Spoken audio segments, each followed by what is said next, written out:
All right, everybody, it's almost time for the biggest party of the summer. Get off your asses and party! Woo! Time to party! It's still summer, baby. Make sure to party in the USA, just like Miley Cyrus. To think that's one of her best songs, whoo, the music industry has definitely fallen. But nevertheless, make sure to get the pizza out. Make sure to get the drinks out. Make sure to get those snacks and spread them out. And speaking of spreading, guys, make sure to spread your meat out early. Take that spread out meat, slap it on that goddamn hot grill. But boy, does that hurt. And it's really, really hard to explain what happened to the nurses and doctors without getting very, very strange looks from them. I don't speak from experience, but I will also be taking no further questions on this topic. Anyway, I'm John Retton with my WWE SummerSlam 2022 predictions. Let me know your predictions in the comments, please. And breaking news, Riddle is not medically cleared, so Riddle versus Rollins is out. Now, I'm no fan of Riddle. I hope he's actually okay and this isn't just storyline. But nevertheless, that's out. So what's going to happen with Seth Pheasant Rollins? Going to be an open challenge? Bring up Steiner. Bring up somebody. I don't know who the fuck they're going to bring up. Maybe they won't bring anybody up. Hey, Solo Sikoa, bring him up and take on Seth Pheasant Rollins. Or they could have Rollins to the main event and just do something like that, and we could actually get the three-way, Roman Reigns, Brock Lesnar, and Seth Rollins, Human Centipede together for one full match, just like we always wanted. At least I wanted that, but then again, I have a very strange search history. Never look up my search history, or you will be scarred for life, and the other lives that you decide to live. Anyway, yeah, so now we're down to 8 matches. Will they have an open challenge for Seth Rollins? Who the fuck knows? This is definitely an interesting situation. That was announced on WWE's The Bump, by the way. Good old B2K.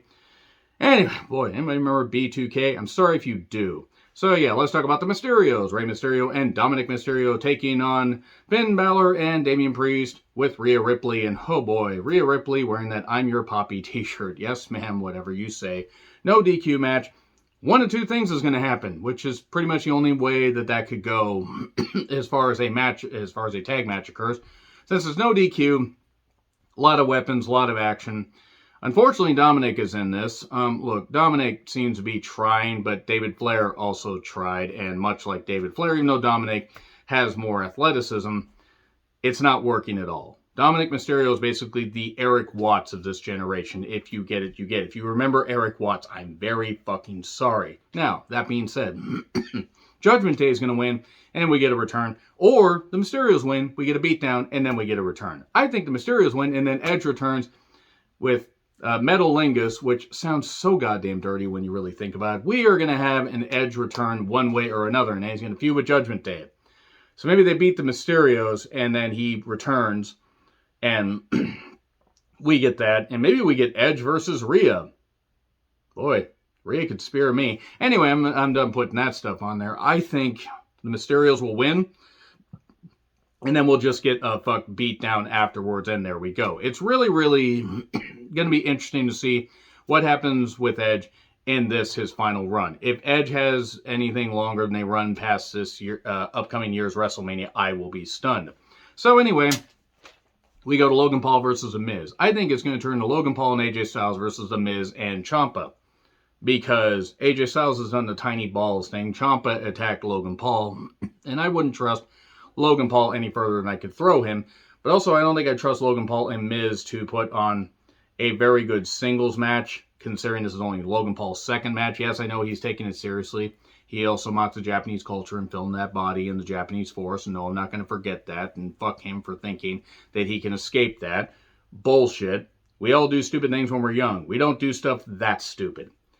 I think it's going to be Logan Paul winning, but it'll be Logan Paul and AJ Styles because I think they're turning it into a tag match. I just would be very surprised if they leave AJ Styles off the goddamn card. And there you go. Then we get the Usos versus the Profits. Undisputed Tag Team Championship match with JEFFJARRETTJ, all Jeff Jarrett. Anderson spark plugs. The only spark plugs you need. Yes, Borley. I don't know why I said like an old-time radio announcer, but nevertheless.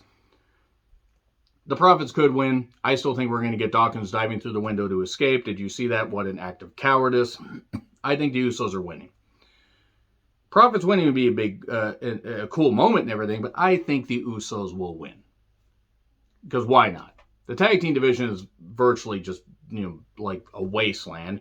Not that there isn't talent, but they don't put enough emphasis on tag team wrestling, though with the regime change and the fact that Triple H and Stephanie don't have their own agendas and everything.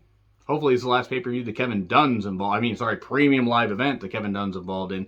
And he can go off to Hollywood or go back to building dams like the Bucky Beaver 2 stupid motherfucker that he is. His parents should have terminated him. I'm just going to say right now. Because Kevin Dunn, any wrestling fan should have the right to just slap Kevin Dunn for what he's done to professional wrestling. But nevertheless, I think the Usos are going to win. 50-50 on this, but I'm going to go 51-49, say the Usos win. It will be a very good match with Jeff Jarrett as a special guest ref. I don't know. Because it's Nashville. And Riddle versus Seth Pheasant Rollins is canceled. I had Riddle winning that, actually, believe it or not. Maybe Riddle shows up and we have the surprise match and this is just storyline. In that case, it's Riddle. So then we get Pat McAfee versus Happy Corbin. Former teammates explode and Pat McAfee wins. Corbin says he's going to wrestle 5 to 10 more years and move into the cooking world. Why don't you make it 3 years and get out of here? Corbin is fine in the ring.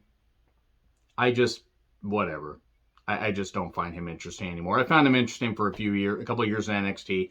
Maybe the first year he's on the main roster. Now I don't want to see him anymore.